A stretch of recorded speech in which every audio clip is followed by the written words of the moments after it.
ঘুম ভাঙতেই ওর মুখ ভরা হাসিটা দেখেই মনে হয় আজকের সকালটা ভালোই হবে।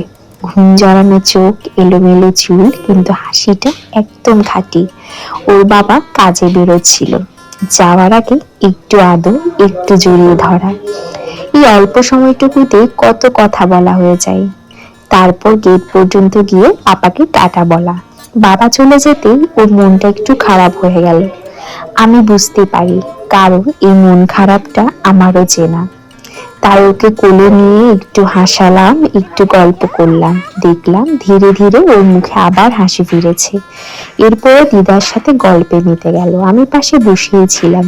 এই নীরব সময়টুকু কখন যে সুন্দর হয়ে যায় টেরই পাওয়া যায় না। তারপর ওকে আবার গল্প শোনাচ্ছিলাম।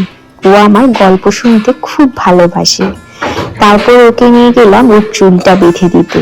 একটু দুষ্টুমি, একটু হাসাহাসি, এই ছোট্ট ছোট্ট খুনসুটি গুলোই আমাদের দিনের শক্তি। তারপর একসাথে বিছানা গুছাতে শুরু করলাম। ও কোলে আর আমি এক হাতে কাজ। হ্যাঁ, মা হওয়ার পর মাদেরকে দশভুজা হয়ে যেতে হয়।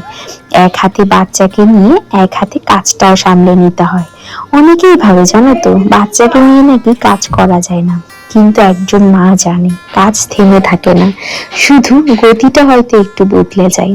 কখনো কোলে নিয়ে, কখনো ওকে নাচ করিয়ে, গান শুনিয়ে, কখনো পাশে বসিয়ে, কখনো কথা বলতে বলতে, এভাবে একজন মা সব সামলায়।